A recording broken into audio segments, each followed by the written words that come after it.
menuju ke kesejahteraan. Bapak-bapak, ibu-ibu yang kami hormati, karena ini acara santai antara kita anggota DPR RI perwakilan dari Gorontalo untuk DPR RI Pusat, Ibu Haja Reina Usman. Kita berbincang dengan beliau, kenapa sih, siapa Reina Usman, kenapa harus menjadi wakil dari Gorontalo, dan apa yang akan dilakukannya selama 5 tahun ke depan jika insya Allah terpilih sebagai wakil rakyat kita di DPR RI Pusat. Untuk mengawali acara pada pagi hari ini, kami mengundang dengan hormat RRI Ibu Reina Usman dari PKB. Pertama-tama saya izinkan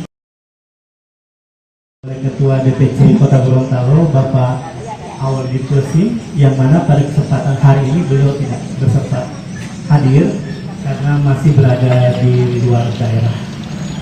Bapak dan Ibu sekalian, mungkin sebelum kita berdialog dengan Bunda kita Ibu Reina Usman, saya akan memberikan sedikit gambaran terkait dengan perkembangan dan kondisi PKB Kota Gorontalo.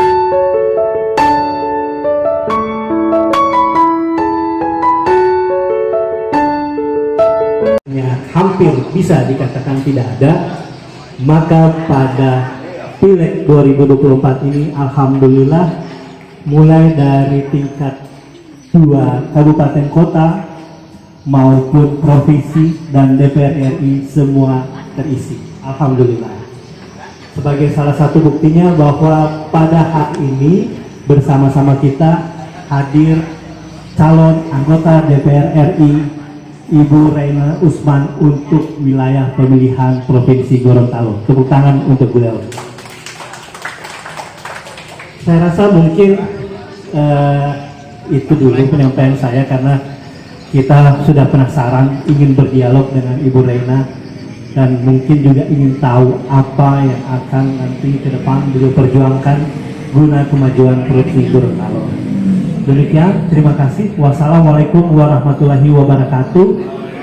Waktu saya sampaikan kembali ke Bang Arif selaku moderator. Terima kasih.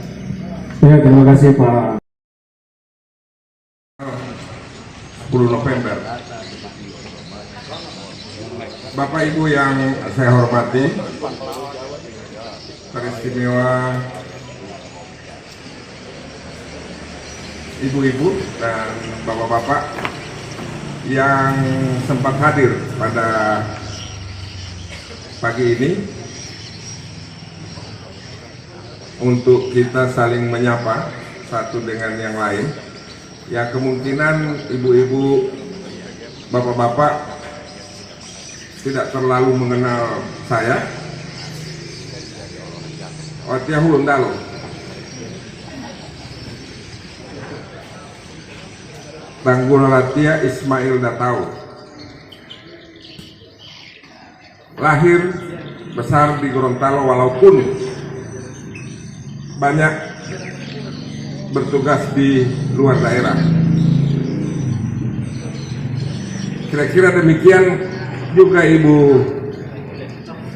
Reina yang pernah jadi Dirjen Ketenagakerjaan.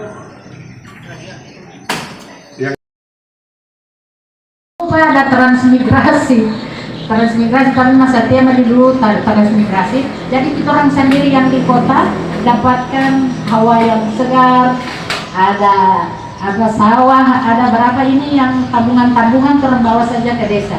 Orang mau hidup di desa, olahraga senang kais, jangan terlalu berpikir kota kais, jadi terus coba pikir desa. Nah, Partai Kebangkitan Bangsa mengajak generasi muda milenial untuk terutama sarjana-sarjana harus menjemput, harus membangun desa. Itu orang ada 657 desa.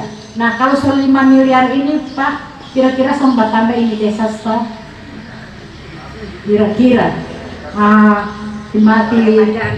di Pak Buntuang, coba berdiri dulu Pak Buntuang. Ini pionirnya Bualemo. Jadi Pak Buntuang ini ada di Bualemo. Kalau mau check up harus datang ke Gorontalo 3 hari, 4 hari, mau nginap dulu hotel, segala macam. Jadi boleh memahalnya mota apa itu. Nah itu persoalan. Jadi akan juga. Jadi kita orang harus sehat. Tapi yang sangat menarik, ini generasi muda posisinya ada di mana untuk lama Timolio untuk membangun desa, kira-kira begitu. Nah mungkin sampai situ dulu yang kami ingin sampaikan, dan untuk membangun Indonesia yang lebih sejahtera.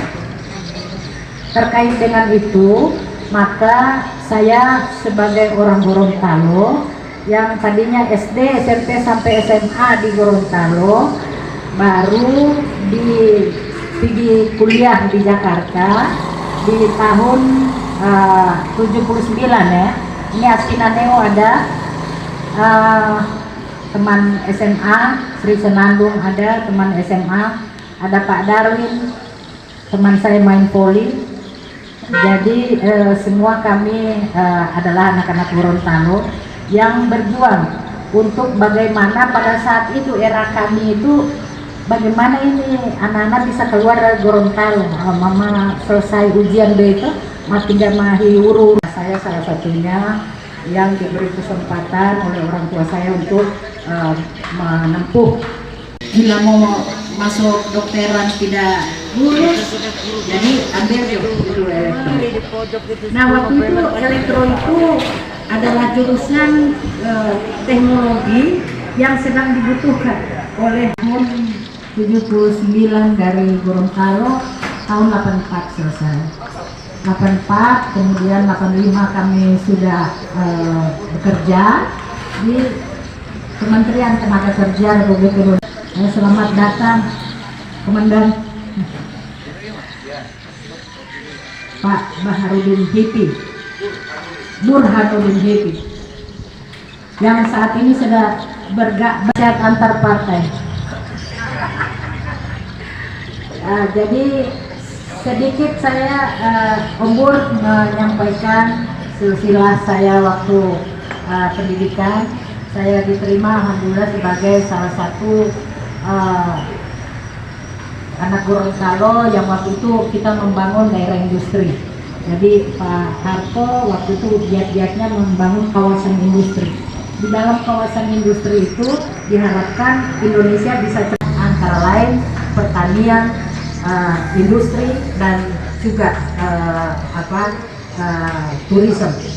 Nah, ini 3 sektor ini yang sedang kita lanjutkan, dan bagaimana posisi Gorontalo itu yang menjadi alasan kenapa kami pulang ke Gorontalo. Oleh Ketua Umum Partai Kebangkitan Bangsa Pak Muhaimin Iskandar yang mendapatkan guidance mereka mau kemana. Nah ini yang paling penting. Yang kedua tadi pertanyaannya mengenai politik. Pak Yamin kalau ditanya soal politik secara keseluruhan ini aman-aman saja. Bahwa kita sedang menghadapi pemilihan umum di tahun 2024, biasanya yang berperan itu adalah partai politik untuk mempersembahkan wakil-wakil dari partai politik yang bisa dipercaya memperjuangkan sistem kelembagaan negara, antara lain peranan dari legislatif, eksekutif untuk berkolaborasi membangun negara. Soal siapa dan bagaimana itu tergantung kekuatan dari masing-masing partai itu. Namun yang paling penting kita sebagai rakyat, kita harus tidak boleh apatis terhadap program partai, karena partai ini memang sistem kita ini memang ada eksekutif, ada legislatif. Eksekutif dan legislatif itu harus bersama-sama.